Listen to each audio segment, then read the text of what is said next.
السلام عليكم ورحمة الله وبركاته.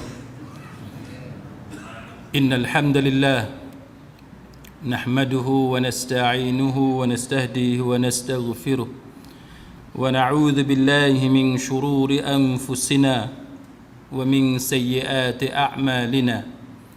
من يهده الله فلا مضل له ومن يضلل فلا هادي له. أشهد أن لا إله إلا الله وحده لا شريك له وأشهد أن محمدا عبده ورسوله. اللهم صل وسلم على محمد وعلى آله وصحبه والتابعين بإحسان إلى يوم الدين. أما بعد. Rabbi syarah li sadri, wahai Tuhanku, lapangkanlah dadaku ini. Wa yassir li amri, dan permudahkanlah urusanku. Wahlul 'uqdatam min lisani, dan uraikanlah kekeluhan lidahku. Yafqahu qawli, mudah-mudahan mereka memahami kata-kataku ini. Rabbi zidni ilma, wahai Tuhanku, tambahkanlah ilmu kepadaku. Allahumma faqihna fid din, ya Allah, fahamkanlah kami tentang agama. Wa 'allimna ta'wil, dan alimkanlah kami dengan ilmu memahami Al-Quran. Wahdinas siratal mustaqim, dan tunjukkan kepada kami jalan Engkau, jalan yang lurus. Amin ya rabbal alamin. Saudara-saudari, sahabat-sahabiah, muslimin muslimat rahimakumullah. Tajuk berkenaan dengan zikir menari. Kita akan tengok malam ni dalam sejam, lebih kurang sejam ini. Yang pertamanya, bagaimana hukum syarak melihat kepada perbuatan menari itu sendiri. Menari ni tuan-tuan, saya tak tahulah orang Perlis, tapi ada tak isteri orang Perlis dia menari depan suami dia? Ni geling ni semua ni.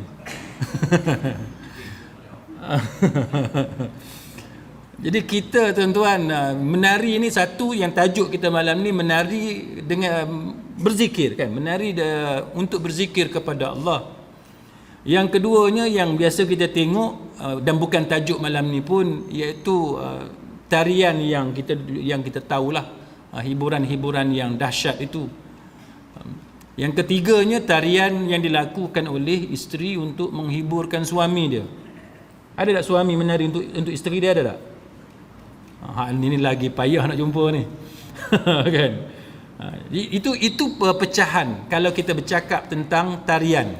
Jadi itu masing-masing ada hukumnya yang tersendiri yang dibincangkan oleh para ulama tentang hal keadaan sebegitu. Yang kedua tuan-tuan, kita perlu membicarakan, bila kita bercakap tentang zikir menari, kita perlu membicarakan tentang apakah pendapat para ulama daripada mazhab yang muktabar ataupun pendapat ulama yang muktabar tentang zikir dengan cara menari ini. Apatah lagi ianya seringkali dikaitkan dengan tarian sufi, kan? Satu cara ataupun kaedah yang dilakukan oleh kelompok-kelompok tertentu daripada aliran sufi untuk berzikir kepada Allah Subhanahu wa taala. Dan yang paling penting tuan-tuan, bila kita memperincikan pendapat-pendapat ulama ini, adalah baik jikalau kita juga menjurus kepada beberapa pendapat di kalangan ulama Syafi'iyah. Sebab dalam negara kita ini, banyak negeri dalam negara kita, walaupun mungkin Perlis terkecuali, tapi kebanyakan negeri dalam negara kita mengikat mereka kepada mazhab Imam Syafi'i. Jadi itu antara perkara yang perlu kita fokus ataupun yang akan kita fokus pada malam ini. Baik, sidang hadirin mukminin, yang pertamanya kita lihat tentang perbuatan menari itu sendiri, kan? Perbuatan menari. Baik. Yang disebut sebagai menari ini, iaitu yang disebut sebagai pergerakan seseorang itu yang menggerak-gerakkan badan dia ataupun berpindah kedudukan dia daripada satu posisi kepada posisi yang lain berdasarkan kepada bunyi muzik dan juga bunyi nyanyian. Itu yang dikatakan menari. Apa dia? Iaitu pergerakan badan yang mengikuti bunyi irama muzik ataupun nyanyian. Itu yang dikatakan menari.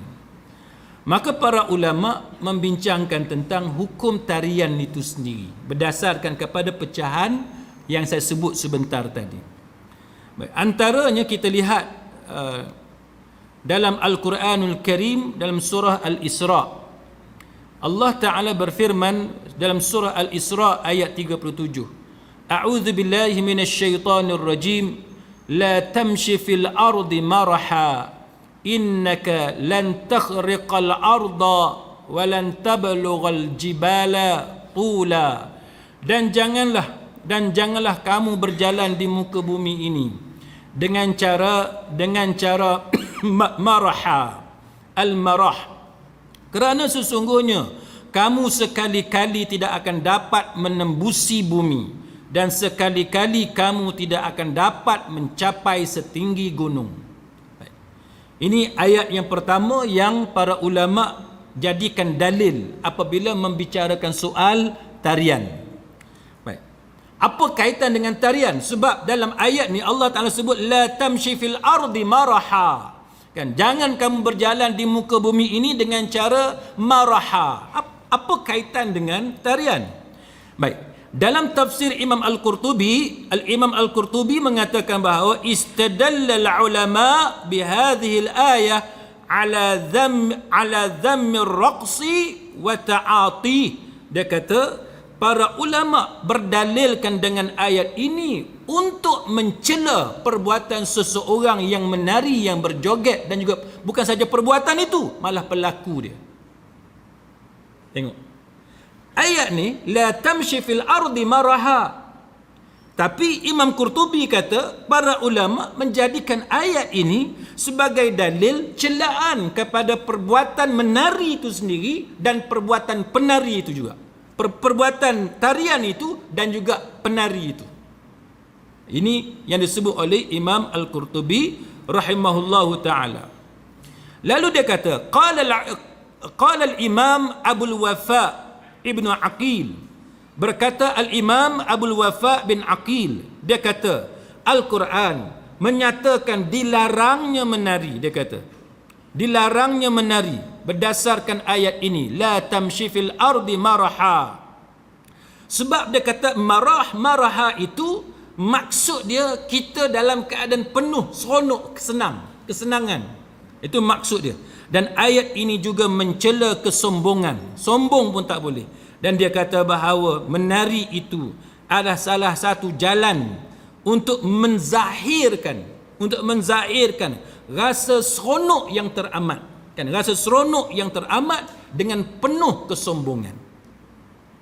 Macam mana tu? Apa kaitan rasa seronok yang teramat dengan kesombongan tadi? Ini yang disebut oleh Al-Imam Al-Qurtubi rahimahullahu ta'ala. Baik. Maka raqsu ni tuan-tuan sekalian, kalau tuan-tuan tengok dalam berita ada setengah-setengah mufti negeri yang tertentu dia kata boleh. Kan? Dia kata boleh. Baik. Kenapa dia kata boleh? Sebab dalam Mawsu'ah Fiqhiyah Kuwaitiyah dia kata betul ada pendapat di kalangan ulama Syafi'iyah dia kata boleh. Tapi bila dia kata boleh tu, apa alasan dia? Kan? Yang kita nak tahu. Apa alasan dia? Dia kata berdasarkan kepada hadis Aisyah radhiyallahu anha. Iaitu hadis berkenaan dengan orang Habsyi, dia menari dalam masjid pada hari raya. Fi yaumi Aid fil masjid. Kan? Pada hari raya dalam masjid. Maka dia kata Rasulullah sallallahu alaihi wasallam memanggil aku letakkan kepala aku di atas bahu baginda dan aku pun menonton orang-orang Habsyi itu, orang Habsyah itu, sehinggalah aku pun dah tak mau tengok dah, tak mau menontonnya lagi. Baik, itu alasan yang tuan-tuan boleh tengok antara beberapa negeri dalam negara kita, apabila mereka kata bahawa zikir menari itu boleh, maka yang paling popular ialah dalil tadi. Dan dalil orang Habsyah tadi dia menari, Aisyah dipangku oleh Nabi sallallahu alaihi wasallam untuk menonton tarian tersebut. Baik. Walau bagaimanapun para ulama yang mengkritik pendapat tu, dia kata apa? Kan para ulama yang mengkritik pendapat tu, dia kata apa? Dia kata bahawa perkataan yazfinun, dia kata perkataan tu maksudnya bermain dengan alat perang. Kan bermain dengan alat perang.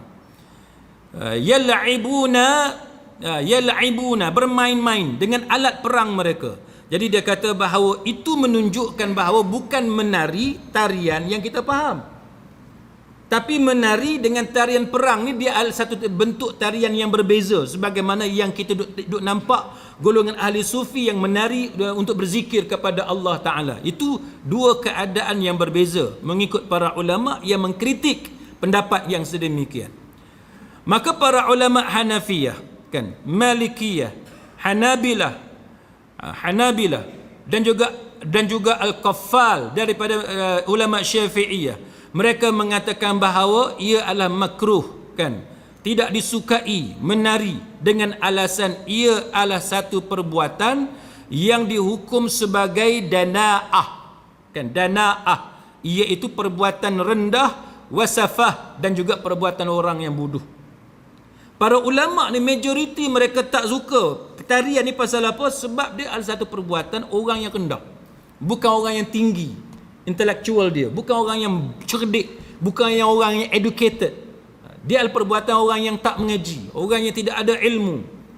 Itu yang menyebabkan empat mazhab ini, kebanyakan ulama daripada empat mazhab memandangnya satu benda yang tidak baik, dan ia merupakan satu perbuatan. Dia kata wa annahu min musqitatil muru'ah, dia antara perbuatan yang menjatuhkan maruah, antara perbuatan yang menjatuhkan maruah, dan dia juga merupakan lahwun, benda yang sia-sia.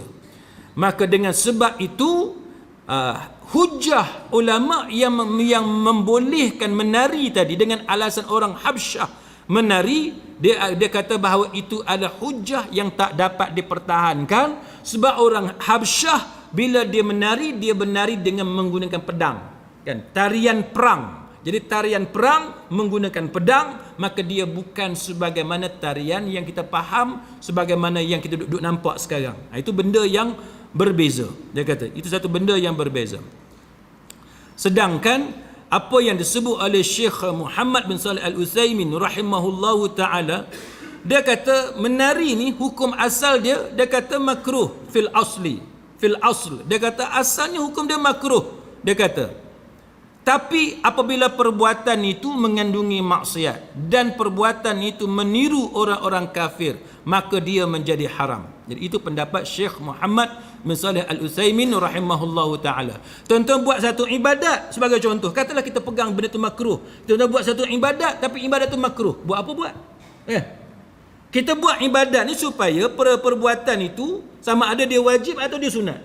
Tapi kalau perbuatan tu dia makruh, kita buat apa? Ibadat ni kita buat supaya kita disukai oleh Allah Subhanahu wa taala, betul tak? Kan? Tapi kalau perbuatan itu termasuk dalam perkara yang dilarang ataupun yang tidak disukai, perkara yang dilarang yang tidak disukai ini ada dua. Satu haram, satu makruh. Kita jangan terbiasa dengan perbuatan orang Melayu yang sering menganggap makruh ni benda boleh.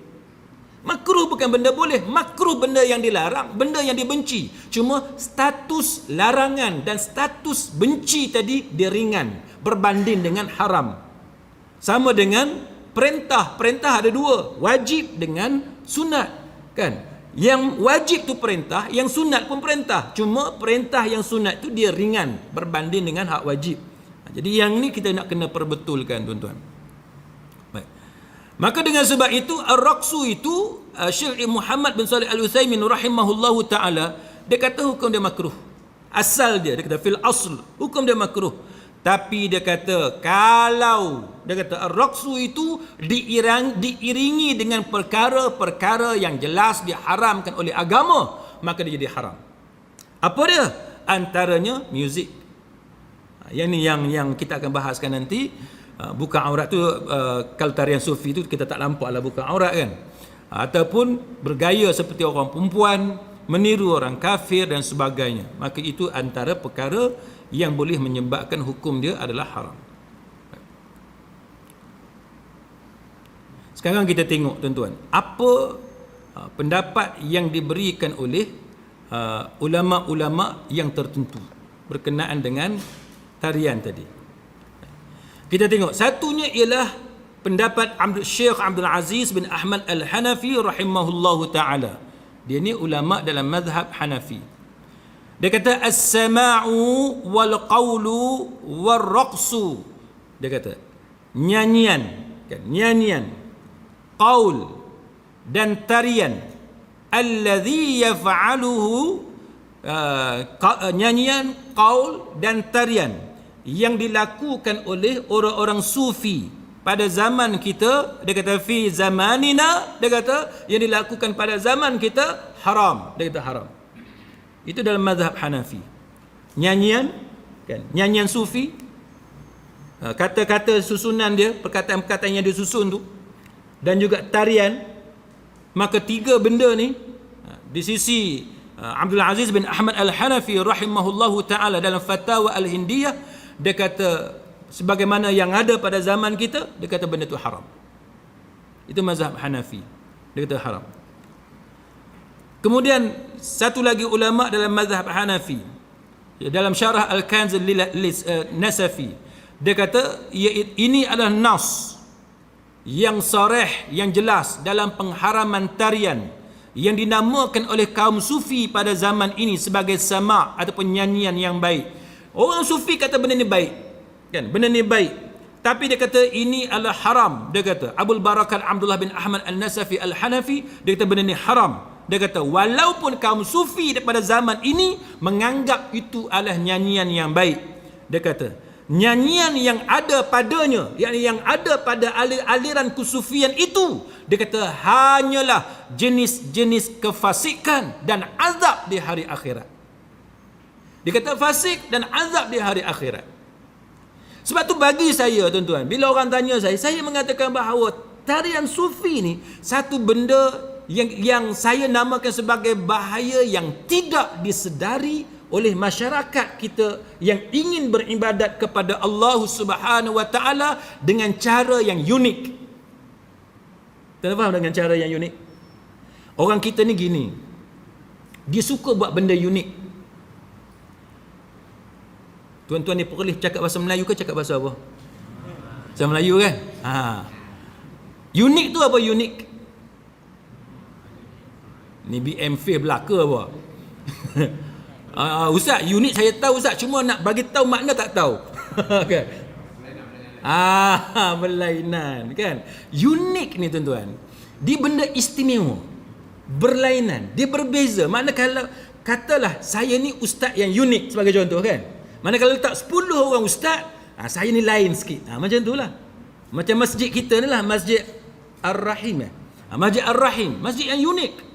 Saya datang tadi 10 minit awal, pusing dulu tengok, cantik masjid ni. Pasal apa cantik? Bendang kan. Nak cari masjid yang jenis macam ni susah tuan-tuan. Lepas ni kita akan makan kambing, betul tak? Itu yang unik tu. Kan? Makan kambing, melihat pemandangan sawah. Kan, sawah apa malam-malam tak nampak. Tapi tepi sawah, unik lah. Masjid lain biasa je, tepi jalan apa semua kan. Itu unik, benda yang istimewa, lain sikit daripada orang. Itu unik. Baik, orang kita tuan-tuan, dia buat ibadat. Saya tak kata semua orang, tapi sebahagian daripada masyarakat kita bila buat ibadat, dia suka, dia mudah tertarik pada benda yang unik. Dan dia suka benda yang unik, kan? Benda hak biasa ni dia rasa biasa, tak ada apa. Sedangkan hak biasa itulah yang sunnah, yang hakiki, yang betul daripada Nabi sallallahu alaihi wasallam. Contoh kan, tadi kita semayang, betul tak? Kita semayang maghrib berjemaah. Habis-habis semayang kita zikir kan? Kita zikir, kita bacalah doa ke apa dan sebagainya, kita bacalah apa yang diajarkan oleh Nabi sallallahu alaihi wasallam. Tapi sebahagian daripada orang kita, dia tak nampak pelik sangat benda tu, sebab itu benda biasa. Maka bila ada zikir hak menari ni, dia tertarik. Kan? Dia tertarik. Cuba tuan-tuan bayang, kalaulah selepas ni habis-habis bagi salam, pakak bangun lompat belakang, macam mana? Kan? Assalamualaikum warahmatullahi, kan? Assalamualaikum warahmatullahi, kan? Lepas tu pakak lompat menari belakang, macam mana agak-agak? Kalau kita terima bahawa itulah benda yang bagus, kan? Zikir menari ni benda yang bagus, yang dapat pahala, yang diajar oleh Nabi, oleh para sahabat, oleh para tabi'in, maka lepas bagi salam kita pakak bangun berjogetlah ramai-ramai. Saya tak boleh bayang tuan-tuan kalau dekat Masjid Ar-Rahim kita ni pakak berjoget belakang, kan? Kalau pakai seluar tu eloklah juga, ni pakai plekat berjoget.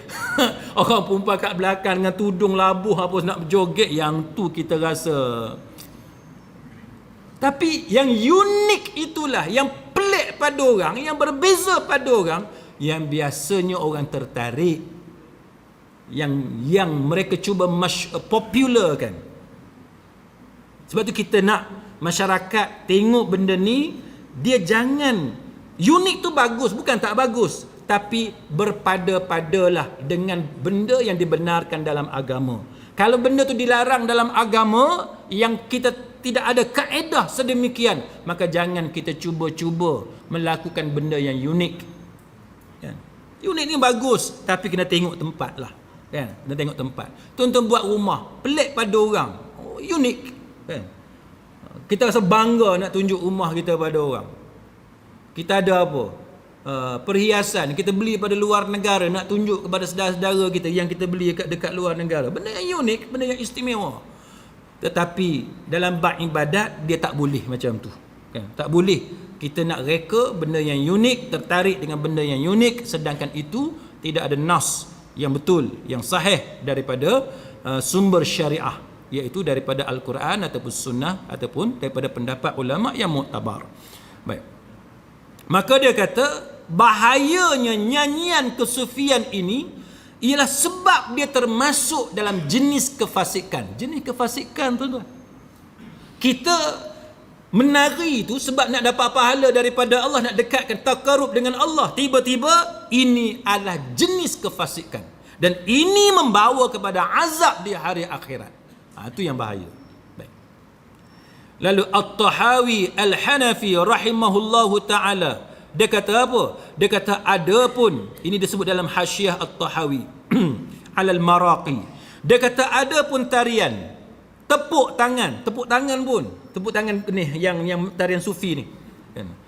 Teriakan, dia ada teriakan dia. Tuan-tuan boleh tengok dalam YouTube, dia menjerit-jerit kan. Memetik alat-alat muzik dia tu dan memukul gendang-gendang dia dan tiupan trompet yang dilakukan oleh sebahagian daripada orang-orang yang terlibat dengan jalan kesufian. Maka At-Tahawi Al-Hanafi kata apa? Hukum dia ada haram berdasarkan ijma'. Dia kata ijma'. Mungkin ada di antara kita kata, oh tak, ni khilaf. Tapi kita mengatakan bahawa At-Tahawi Al-Hanafi kata ini adalah ijma', kerana dia adalah metod atau kaedah yang diguna pakai oleh orang-orang kafir dan dia bukan datang daripada ajaran Islam. Itu bahaya tuan-tuan. Dia bukan benda main-main. Sebab tu siapa yang belajar apa ni, kalau tuan-tuan mengaji talbis iblis, ada. Kalau setengah-setengah masjid dia ada pengajian talbis iblis oleh Imam Ibn Jauzi. Imam Ibn Jauzi dia bahagi-bahagikan talbis iblis tu macam-macam. Macam mana iblis menipu daya orang alim, macam mana menipu daya terhadap ahli ibadat, kan, ahli hadis. Ahli ibadat tu dia bagi pula tuan-tuan, kan, ahli ibadat. Macam mana dalam bab kesufian, iblis menipu orang yang menyertai aliran kesufian. Jadi tuan-tuan boleh tengok karangan Imam Ibn Jauzi, itu secara detail dia cerita. Baik.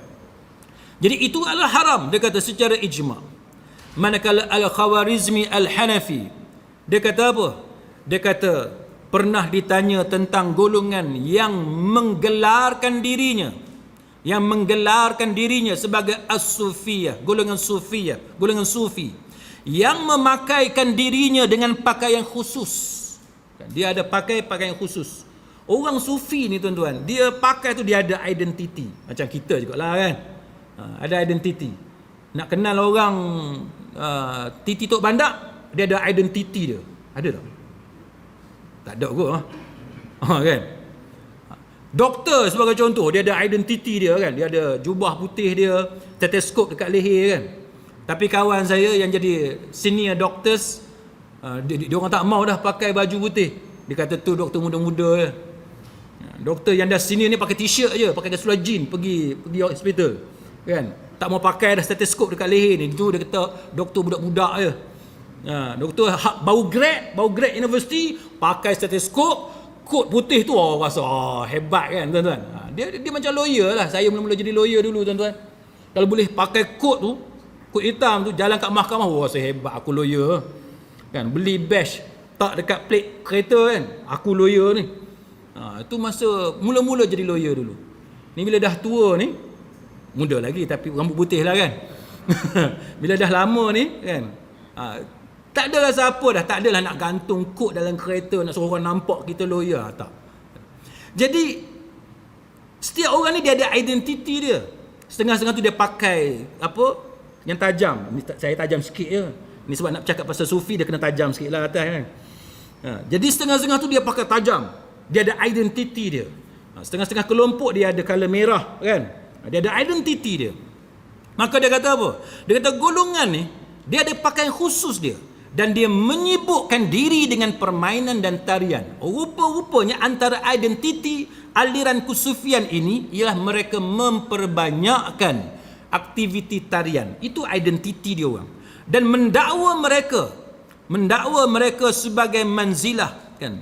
Mendakwa mereka sebagai manzilah. Maka dia berkata mereka telah membuat kedustaan terhadap Allah Subhanahu wa taala. Jadi golongan sufi ni tuan-tuan sekalian, mereka telah disebut sebagai mencipta perkara yang tidak benar terhadap Allah Subhanahu wa taala. Kemudian beberapa pendapat yang lain yang disebut antaranya Mahmud bin Abil Qasim bin Badran Al-Hanafi rahimahullahu taala, dia kata ketahuilah sesungguhnya tarian, mendengar nyanyian seruling, memakai pakaian nampak macam syekh tu, taklid kepada orang-orang bodoh di kalangan ahli ibadat merupakan perkara yang jelas menyimpang menurut orang-orang yang berpegang pada Islam dan sunnah. Dia gini, tuan-tuan perasan tak di kalangan kita orang Melayu pun ada penyakit ni. Dia mengaji tak setara mana kan, ilmu tak setara mana pun, mengaji pun bukan mengaji pun, tapi pakai jubah, pakai serban tu macam syekh besar. Saya ada kenal beberapa orang pakai tu kita nampak ni alim ni kan, alim ni, tapi ilmu tak ada pun, mengaji tak minat pun, dia lebih kepada syok sendiri. Ini yang ditekankan oleh Syekh Mahmud bin Abil Qasim bin Badran Al-Hanafi. Benda yang kita jangan buat, benda-benda yang macam ni kan? Mengaji tak mau, ilmu bukan nak gali, nak bongkar ilmu, bukan minat kepada ilmu pun, tapi dia berpura-pura berlakon dengan watak orang yang alim. Maka itulah yang berlaku kepada sebahagian orang yang disebut oleh Syekh Badran Al-Hanafi. Dia kata golongan ini dia pakai pakaian tu macam syekh kan, tapi dia ikut orang-orang bodoh di kalangan ahli ibadat, mendengar nyanyian, seruling dan sebagainya, termasuk menari, sedangkan mereka melakukan perkara yang sesat kan, mereka menyimpang daripada ajaran agama. Itu ulama-ulama dalam mazhab Hanafi. Kemudian ulama dalam mazhab Maliki sebagai contoh. Ulama dalam mazhab Maliki antaranya yang disebut oleh sebagai yang dinakalkan daripada kata-kata daripada Malik bin Anas, sebagaimana yang dinakalkan oleh Qadhi Iyad. Dia kata apa? Dia kata At-Tunisi, dia kata kami pernah berada di sisi Malik, di sisi Imam Malik dan sahabat-sahabat yang berada di sekelilingnya. Mereka duduk dalam majlis Imam Malik, masa tu orang lain pun duduk ada sekali. Maka dia kata ada satu orang lelaki daripada penduduk Nusaybin. Dia kata, wahai Abu Abdullah, di sisi kami ada satu kaum kaum Sufiyah, puak Sufi. Mereka ni makan banyak. Dia Sufi, dia makan banyak. Ni orang Kanga makan banyak. Silap sebut lepas ni nak makan kambing macam mana? Makan sikit kan. Nanti orang tengok, oh, ustaz baru sebut dalam kuliah tadi makan banyak, dia pula makan banyak kan. Okay.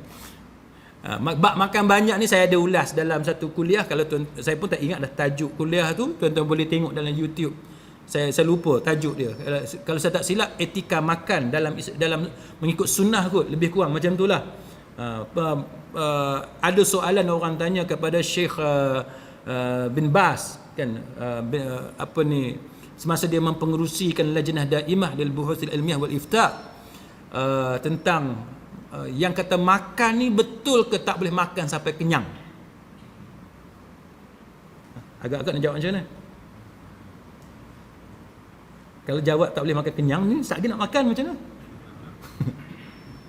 Dia jawab kan, jawab makan tu kenyang kan.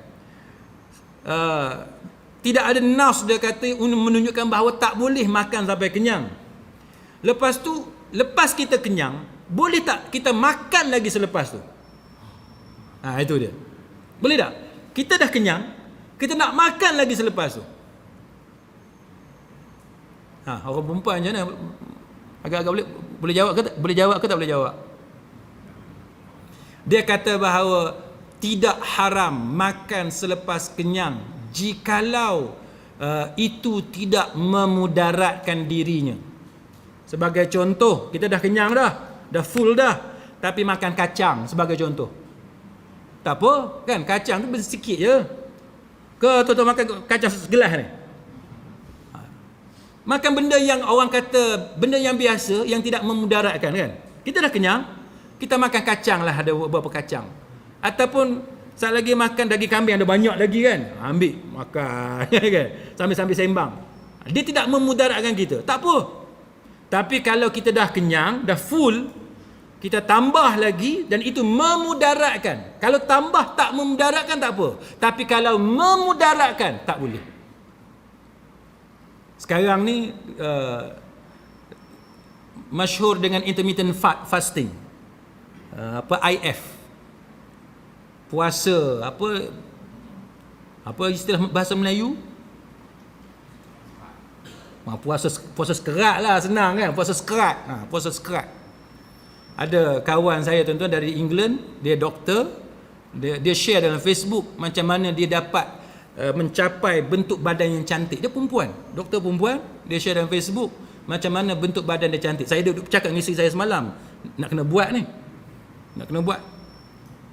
Macam mana dia buat tuan-tuan? Puasa 16/8. 16/8. Kita sehari kita ada 24 jam, betul tak?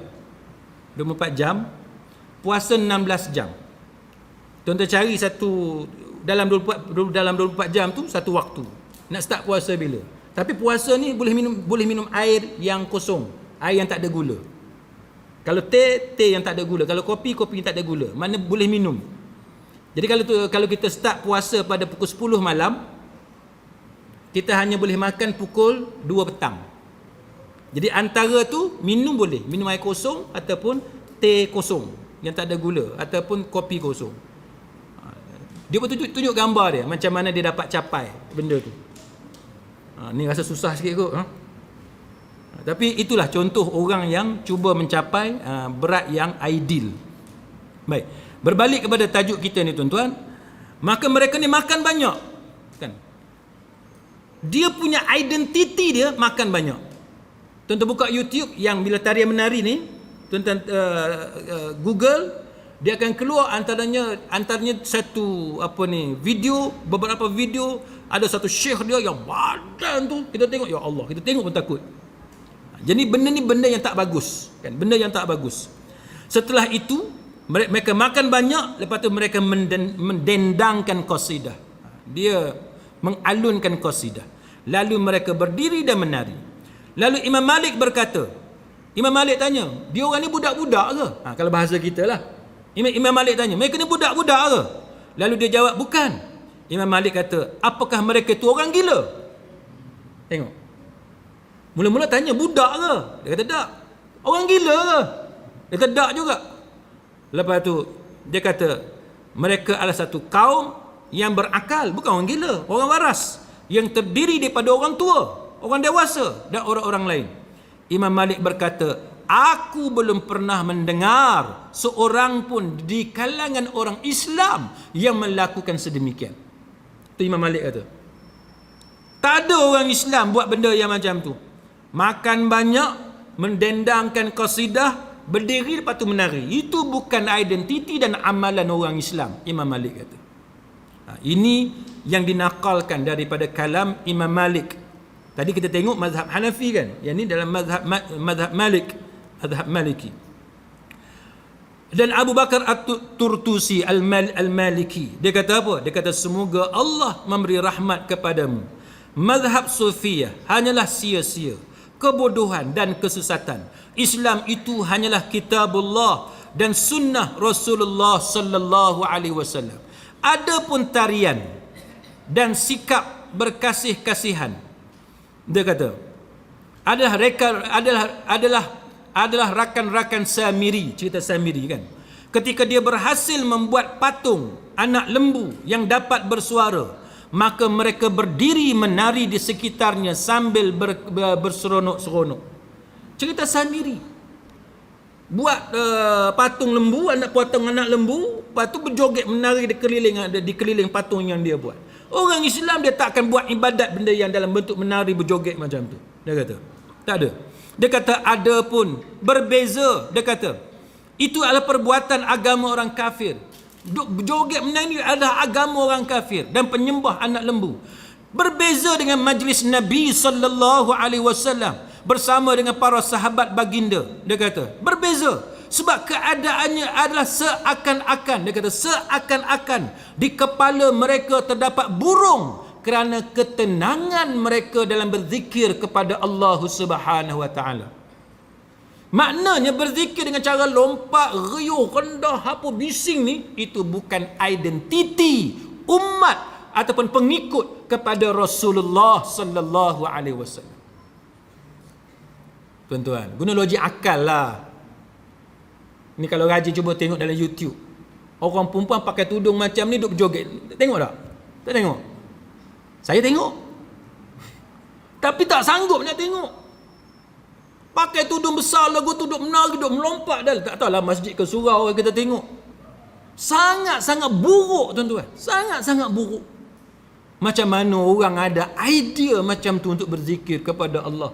Sebab tu Imam Ibn Jauzi kata orang macam ni adalah orang yang ditipu oleh iblis, diperangkap oleh iblis. Dia kena jerat setan. Orang yang waras, dia tak akan duk melompat lagu tu. Dia buat macam rukuk kan? Kita tengok kan? Dia macam rukuk banyak kali. Kita pun tengok Allah.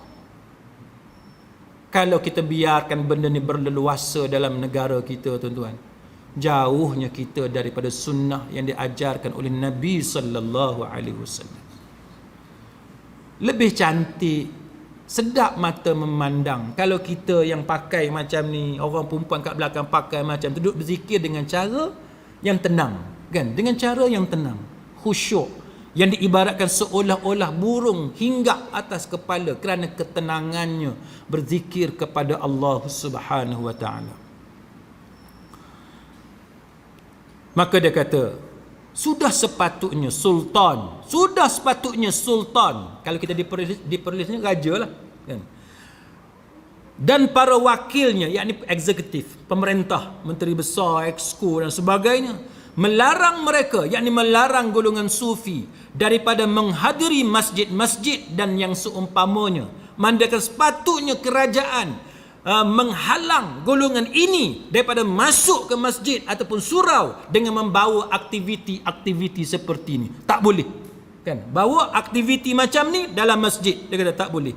Dan tidak halal bagi seorang pun yang beriman kepada Allah dan hari akhirat hadir dalam kegiatan mereka. Haram. Dia kata tak boleh hadir dalam kegiatan mereka.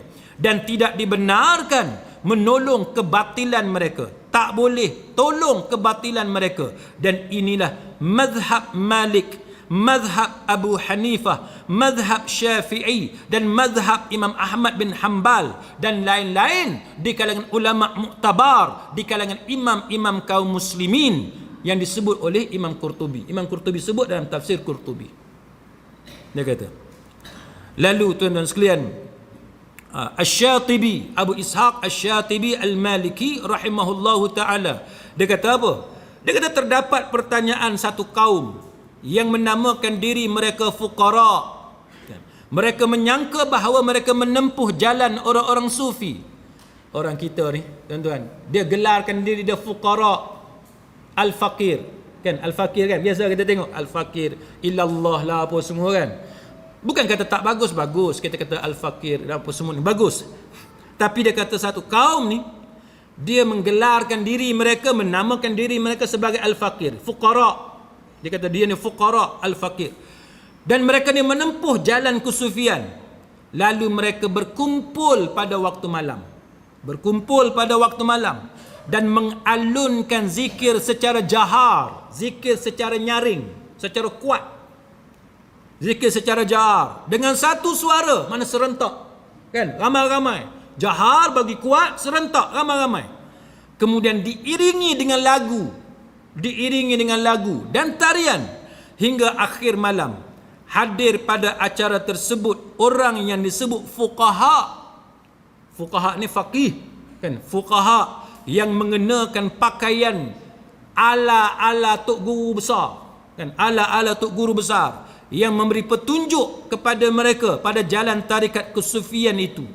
Adakah perbuatan ini dibenarkan oleh syarak? Maka dijawab oleh Asy-Syatibi dalam kitab dia Al-I'tisam. Dia kata bahawa jawapannya adalah bahawa semua perkara itu adalah bid'ah yang dibuat-buat bertentangan dengan jalan Rasulullah sallallahu alaihi wasallam, para sahabat dan orang-orang yang mengikuti mereka, tabi'in. Tak boleh. Dia kata itu adalah bid'ah yang direka-reka. Tak boleh. Ini disebut oleh Imam Asy-Syatibi dalam Al-I'tisam. Tak boleh. Kan? Suara kuat malam-malam dengan serentak bangun, melompat dan menari dengan ada muzik. Ini adalah bid'ah yang direka-reka oleh kelompok berkenaan. Bukan jalan Nabi, bukan jalan sahabat, bukan jalan tabi'in. Imam Asy-Syafi'i rahimahullahu ta'ala, dia kata apa? Ini sebagaimana yang diriwayatkan oleh Zakaria bin Yahya An-Naqid. Dia kata telah menceritakan kepada kami Al-Husain bin Al-Haruri, telah menceritakan kepada kami Muhammad bin Yaqub. Dia berkata aku mendengar Yunus bin Abdul A'la. Dia kata bahawa aku mendengar Imam Syafi'i qala sami'tu Syafi'i, aku mendengar Imam Syafi'i berkata aku meninggalkan Iraq. Dia kata aku meninggalkan Iraq kerana munculnya di sana apa yang mereka namakan sebagai taghbir yang telah dibuat oleh kaum Zanadiqah, puak zindik. Mereka memalingkan manusia dengannya daripada Al-Quran. Itu antara sebab Imam Syafi'i kata dia kata aku tinggalkan Iraq masa tu mereka ni buat taghbir. Lalu Ibnu Salah kata bila orang tanya dia tentang orang yang memain alat muzik dan menari, apakah dia berdosa dan adakah sifat adalah, keadilan dia tadi gugur, hilang? Maka dia kata naam, dia kata ya, dia berdosa atas perbuatan itu. Dia menjadi fasik dan gugur sifat adil dia, adalah dia gugur. Dan keadaannya ini serta nyanyian yang dibiasakan itu sangat haram, bukan haram je, sangat haram menurut para ulama. Ini dalam mazhab Syafi'i. Al-Aiz bin Abdul Salam Asy-Syafi'i kata tidak ada yang melakukan tarian kecuali orang yang kurang akalnya, tidak layak dilakukan kecuali bagi kaum wanita. Orang perempuan menari tu sesuai dengan orang perempuan. Orang lelaki tak layak. Orang perempuan jangan salah faham pula. Oh ustaz, tadi ustaz kata bodoh lah, fasik lah. Tiba-tiba sesuai dengan orang perempuan pula. Tak. Tarian ni orang perempuan sesuai. Contohnya bila sesuai, yang tu yang saya sebut pada masa mukadimah tadi tuan-tuan. Bila masa orang perempuan sesuai, antaranya di depan suami dia. Malam ni kena balik belajar menari lah pula. Ustaz pun satu, kan? Tuan-tuan, saya belajar UIA dulu. Masa UIA, di UIA kami ada pelajar antarabangsa. Pelajar antarabangsa ni macam-macam lah, Arabnya apa semua. Kita ada ladies night. Ada ladies night. Ladies night bahasa Melayu apa? Malam orang perempuan lah kan. Malam untuk orang perempuan lah. Ladies night. Nak buat fashion ke apa ke macam-macam tu hanya orang perempuan je boleh masuk dalam dewan tu. Masa tu saya di kampus Petaling Jaya, PJ masa tu. Belum pindah ke Gombak lagi. Di Dewan Malik Faisal. Dewan Malik Faisal. Jadi orang perempuan je. Jadi isteri saya ni AJK dalam tu. Dia cerita, bukan saya masuk tau. Jangan kata saya masuk. Ni ustaz tahu mana ni, detail ustaz tahu ni. Isteri saya cerita kat saya. Dia kata budak perempuan, kan? Budak-budak perempuan, orang Arab ni dia cukup suka. Orang Arab dia cukup suka. Menari, dia cukup suka benda-benda macam tu. Anak-anak dia orang ni, kalau yang belum balik tu, dia bagi peluang seluas-luasnya. Nak pakai cantik, nak menari, joget apa semua. Dia hias anak-anak dia. Bila kita buat perjumpaan, masa di England pun kita ada perjumpaan dengan pelajar-pelajar Arab. Dia orang pakai cantik-cantik, menari apa semua tuan-tuan. Seronok tengok, kan? Bukan saya kata. Isteri saya kata seronok tengok, kan? Seronok tengok. Dia orang menari apa semua. Ini sesuai untuk orang perempuan. Orang perempuan dia layan anak dia menari, berjoget, tu sesuai. Tapi kalau nak bawa berjoget ni, tarian ni masuk dalam ibadat, buat dalam khalayak ramai, dia sangat tak sesuai. Dia sangat tak sesuai. Tapi kalau isteri menari di depan suami dia, maka yang tu dibenarkan, yang tu tidak haram lah, kan? Yang tu dibenarkan. Kerana pada waktu itu faktor sombong tadi tak ada, dana'ah tadi pun tak ada, safah tadi pun tak ada. Sebab suami isteri ni hubungan dia ni sangat unik, kan? Dia tak sama macam hubungan kita dengan di luar sana. Hubungan suami isteri ni kita panggil sebagai hubungan dalam bilik, kan? Benda yang sangat sulit, yang kalau didedahkan dia sangat aib. Maka sebab itu dia lain hubungan perempuan dengan terhadap perempuan yang menari di depan suami dia. Maka Syekh Muhammad bin Shalih Al-Utsaimin rahimahullahu taala dia kata apa? Dia kata bahawa menarinya kaum perempuan di hadapan suaminya tanpa dilihat oleh orang lain, dia kata, maka yang tu dia kata fala ba'sa bih. Yang tu boleh. Tak mengapa yang tu. Kerana itu dia kata, sebab apa boleh? Sebab tarian seorang perempuan di hadapan suami dia boleh membangkitkan rasa kasih suami dia kepada dirinya, dan membangkitkan rasa cinta suami kepada isteri adalah perkara yang dituntut oleh syarak, selama mana ia bukan perkara yang diharamkan oleh agama, dan sebagaimana disunnahkan agar isteri berhias di depan suaminya, dan begitu juga sebagaimana suami juga disunnahkan untuk berhias bagi isteri dia. Minta maaf, saya dah terlupa. InsyaAllah. Baik, kita sambung sikit. Maka Syekh Muhammad bin Shalih Al-Utsaimin rahimahullahu taala dia kata bahawa isteri disunnahkan untuk berhias di depan suaminya, sebagaimana juga suami disunnahkan untuk berhias untuk isteri dia. Orang perlis ni ada tak orang suami berhias untuk isteri dia? Malam ni, kan? Kita orang lelaki balik pakai tie, baju semua, masuk baju ke dalam, pakai kasut. Isteri tanya, abang nak pergi mana bang? Tidur lah. Nak pergi tidur, pakai tu dia smart. Rambut belah tepi, minyak berkilat berminyak, kan? Isteri kata sudah. Tapi itu yang disebut oleh, yang diriwayatkan daripada Ibnu Abbas. Dia kata, aku berhias sebagaimana isteri berhias untuk aku. Jadi berhias ni bukan hanya kita suruh isteri kita berhias untuk kita. Kita juga sebagai suami mesti berhias untuk isteri kita sebagaimana isteri kita berhias untuk kita. Ni yang mandi, yang pakai wangi apa semua isteri, yang suami tak mandi-mandi pun. Sangat tak kena tuan-tuan. Kan? Sangat tak kena. Sebab itu apabila ditanya kepada Aisyah radhiyallahu anha, apa benda hak Nabi kalau dia masuk dia buat? Dia masuk rumah dia buat. Nabi masuk rumah dia buat. Masuk rumah dia buat apa benda? Aisyah kata bersugi, gosok gigi tu. Tu benda hak Nabi kalau dia masuk rumah dia buat. Kita tuan-tuan agak-agak bila gosok gigi? Duduk nak tidur dengan isteri, nak tidur dengan suami, nak tidur dengan anak-anak, gigi tak gosok kan.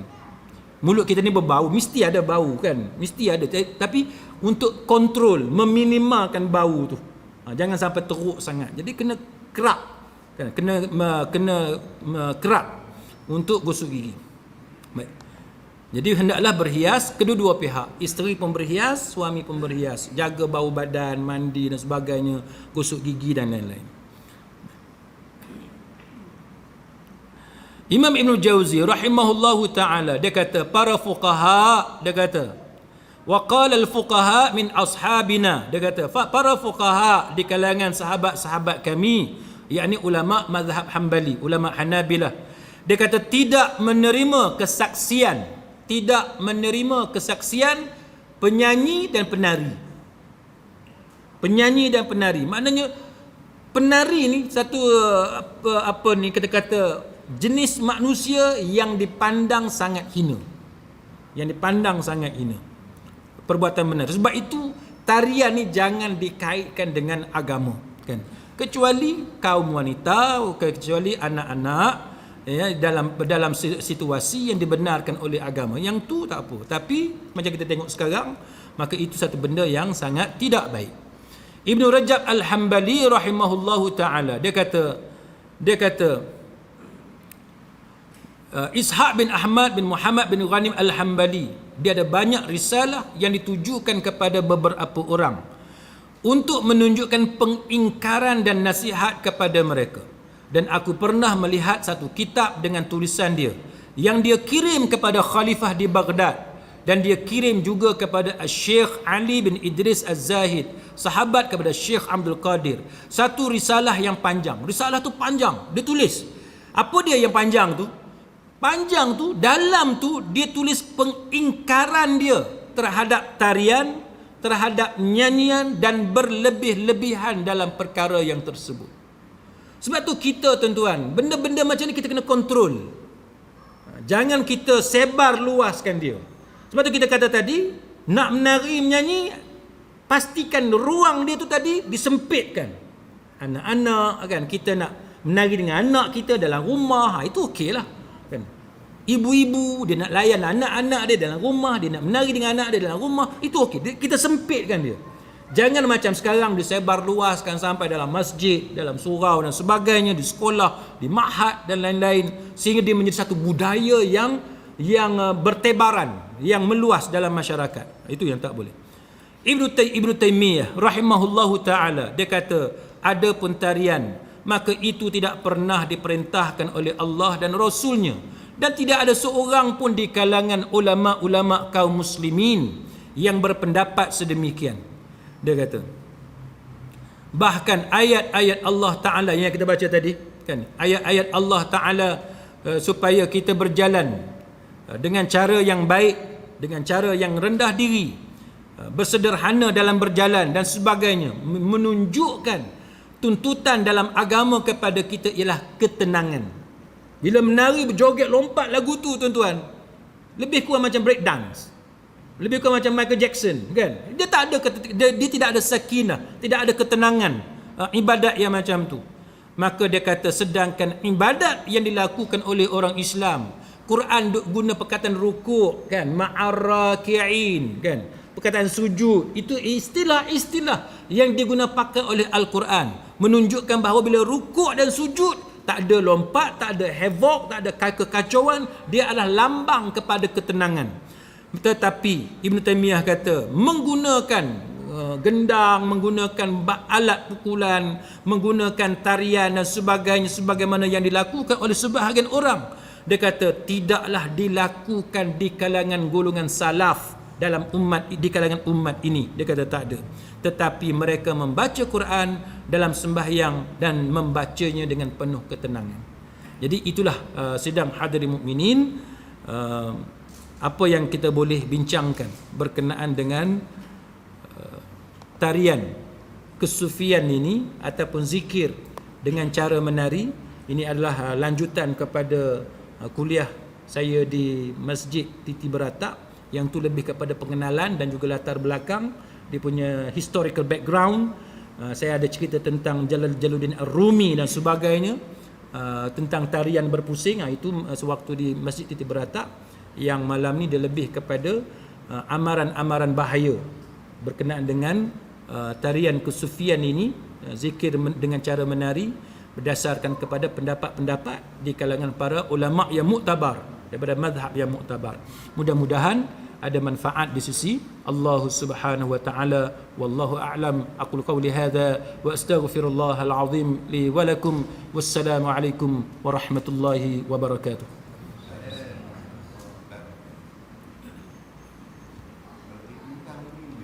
Apa dia? Apa dia?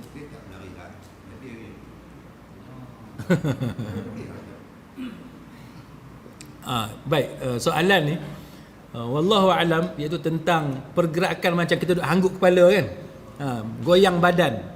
Yang ni saya ada ulas di Masjid Titi Beratak, tapi dah ada soalan ni, kita jawab je lah. Dalam perbahasan yang di Masjid Titi Beratak tu, kita dah cerita bahawa para ulama tidak mempersoalkan, maksudnya tidak ada masalah kalau goyangan badan itu dia datang secara semula jadi, kan? Katalah kita berzikir, kita kepala bergerak kan, benda yang berlaku secara semula jadi, yang tu tidak dipertikaikan oleh para ulama. Yang dipertikaikan ini yang dibuat-buat. Kita duk goyang tu yang buat-buat, yang tu yang tak dibenarkan. Jadi kalau goyangan tu sebab kita berzikir, yang tu tak apa. Contoh, kita jadi imam kan, setengah-setengah imam, saya perhati bila dia tarik lagu tu kan, dia mengalunkan lagu apa ni, bacaan Quran dia tu dengan lagu yang tertentu, kita boleh nampak badan dia bergerak kan, kepala dia bergerak, yang tu secara semula jadi. Mana boleh baca Quran keras betul bergerak macam batung, mana boleh? Tuan-tuan tak percaya, try baca Quran depan cermin, boleh tak? Keras, kepala tak bergerak, ada tak? Tak boleh. Dia mesti bergerak tuan-tuan, mesti bergerak. Masa kita tarik nafas, nampak bahu tu, badan, dada kita bergerak kan, mesti nampak. Badan kita dia tak boleh keras, ni patung je. Maka pergerakan yang berlaku secara natural, secara semula jadi, yang bukannya kita buat-buat, maka yang tu tidak dibantah oleh para ulama, tidak dibantah. Dalam 4 mazhab yang kita cerita di Titi Beratak tu tuan-tuan sekalian, yang tu mereka kata yang tu dibenarkan dalam agama, tidak dipersoalkan. Sebab itu benda yang semula jadi. Sebagaimana dia kata contoh, bila kita berzikir, kepala kita atau badan kita bergerak ke depan ke belakang, maka yang tu dibenarkan, dia bergerak secara semula jadi. Ataupun huyung hayang kanan ke kiri secara semula jadi, maka yang tu dibenarkan sebab semula jadi. Buat-buat ni dia akan menjurus kepada menunjuk-nunjuk, kepada sombong kan, kita ada riak, sum'ah dan sebagainya. Maka dengan sebab itu dia bertentangan dengan roh zikir tu sendiri. Roh zikir tu tujuan dia untuk kita merendahkan diri kepada Allah, ingat kepada Allah, membesarkan Allah Ta'ala.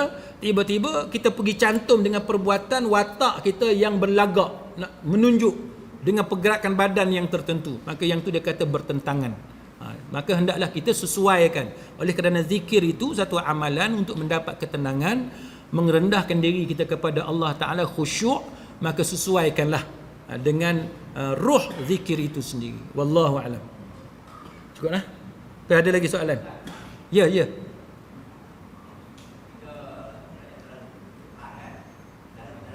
Tarannum.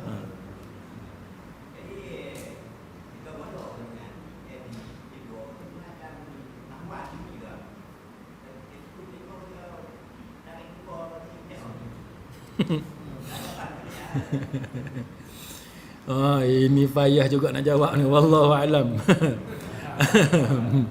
Okey, bila kita melagukan tarannum kan, tarannum, kita Bila kita nak tarik nafas apa semua ni, itu yang pernah kami bincang sebelum ni.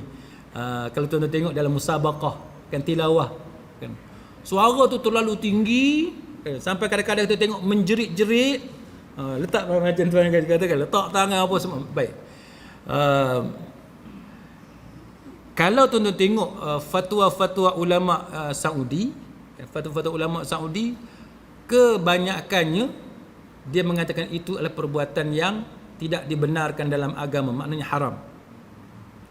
Saya minta maaf apa ni, saya tak mau sebut nama sesiapa, tapi setengah-setengah qori tuan-tuan boleh tengok dalam YouTube yang tertentu kan, dengan sebab lagu tadi dia ulang perkataan ayat tu, dia jadi campur aduk kan, dia tarik sebab dia nak bagi lagu tu jadi macam tu, maka dia kata bahawa itu adalah perbuatan yang mencampur adukkan ayat-ayat Quran, tidak dibaca dengan cara tartil, tidak dibaca dengan cara yang betul, dengan cara yang tertib, dengan cara yang betul kan. Tapi kalau lagu tu tidak secara berlebih-lebihan, tidak melampau dan tidak mencampur adukkan ayat-ayat Quran itu, dibaca depan ke belakang, maka yang tu tak apa, secara sederhana. Jadi tujuan kita belajar tarannum, tujuan kita belajar lagu, tujuan dia apa tuan-tuan? Tujuan dia supaya bila orang dengar tu sedap kan, dan bacaan Quran tu dibaca dengan baik kan. Tapi kalau kita baca tu sampai orang confuse, ni ayat apa dia baca? Kalau tuan-tuan buka dalam YouTube banyak qari, bukanlah banyak tapi ada sebahagian qari yang baca macam tu, maka itu diharamkan kan, diharamkan. Tuan-tuan boleh tengok fatwa bin Bas pun ada, tuan-tuan boleh tengok dalam fatwa Syekh Ibn Utsaimin pun ada tentang soalan yang orang tanya dia orang kepada para ulama ini tentang hukum melagukan Quran dengan lagu-lagu yang tertentu.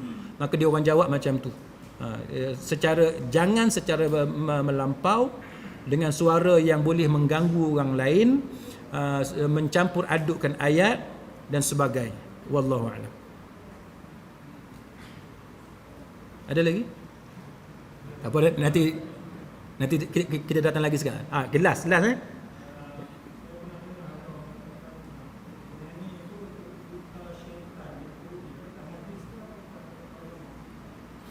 Baik, wallahu alam tuan-tuan, saya pun tak pasti, wallahu alam.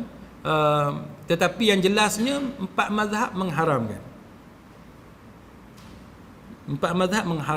Cuma ada pendapat yang membenarkan nyanyian kan, ada pendapat yang membenarkan nyanyian, tapi itu adalah pendapat yang minoriti.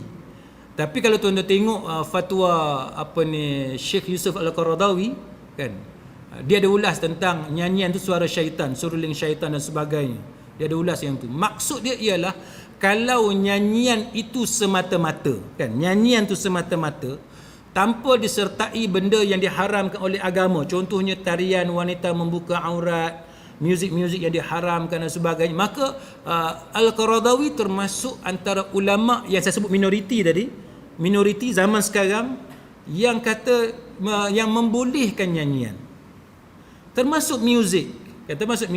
Tapi sebagaimana yang saya sebut tadi, nyanyian dan muzik tuan-tuan tengok dalam empat mazhab qaul mu'tamad kata haram. Sebab itu tuan-tuan boleh tengok pertentangan fatwa antara Al-Qaradawi dengan Syekh Muhammad Nasruddin Al-Albani rahimahullahu taala dalam masalah muzik dan juga nyanyian. Albani ada mengkritik fatwa Al-Qaradawi dalam masalah ni. Sebab di sisi Al-Qaradawi dia taklid kepada pendapat Imam Ibn Hazm dalam mendaifkan hadis-hadis yang mengharamkan muzik, termasuk yang ada dalam Bukhari. Jadi itu yang dikritik oleh Al-Albani rahimahullahu taala. Dia kata dia tak faham kenapa Al-Qaradawi sampai ke tahap sanggup bertaklid kepada Imam Ibn Hazm. Jadi kalau kita nak bincang tajuk tu, dia panjang, tapi secara ringkasnya tuan-tuan boleh tengok, kalau tuan-tuan rajin, tuan-tuan boleh tengok fatwa Mufti Brunei pun ada. Fatwa Mufti Brunei antara fatwa contemporary yang mengkritik fatwa Qaradawi. Tapi dalam masalah ni kita berlapang dada lah kan, kita berlapang dada. Siapa yang kata nyanyian tu harus, boleh dengar nyanyian, boleh dengar muzik dengan cara yang tidak melampau, boleh kan, dia boleh dengar. Itu juga pendapat ulama. Sebab mereka berkhilaf, mereka berbeza pendapat tentang nas-nas yang mengharamkan muzik tu, termasuk yang mengharamkan nyanyian. Mereka berbeza pendapat tentang tu. Al-ikhtilaf tu dalam banyak bentuk. Ada yang al-ikhtilaf fi fahmin nas. Ada yang berbeza pendapat tu kerana perbezaan dalam memahami nas, kan? Ada yang berbeza pendapat dalam mendaifkan sesuatu hadis yang disahihkan oleh ulama lain, sebagaimana dalam Sahih Bukhari, kan? Tetapi Syekh Yusuf Al-Qaradawi dia lebih cenderung kepada pendapat Imam Ibn Hazm. Jadi itu antara sebab kenapa ada pendapat-pendapat mutaakhir ini, pendapat-pendapat contemporary yang kata muzik itu halal, muzik itu harus. Dan itu yang dipakai oleh IKIM, radio IKIM sekarang. Tuan-tuan buka radio IKIM, tuan-tuan boleh dengar macam-macam lagu, kan? Macam-macam muzik, lagu, nyanyian dan sebagainya. Bila orang kritik IKIM kata kalau nak buat stesen radio, satu channel radio tanpa ada lagu, nyanyian, muzik apa semua, dia kata tak boleh nak compete. Maka dia memilih untuk mengambil pendapat-pendapat contemporary yang kata boleh dengan kawalan-kawalan yang tertentu. Tapi dia pilih lagu yang macam mana, muzik yang macam mana. Wallahu a'lam. Boleh kita tangguh? Kita tangguh dulu. Nanti kita akan sambung balik dalam kuliah akan datang. Wallahu a'lam. Aqulu qawli hadza wa astaghfirullahal azim li wa lakum. Wassalamu alaikum warahmatullahi wabarakatuh.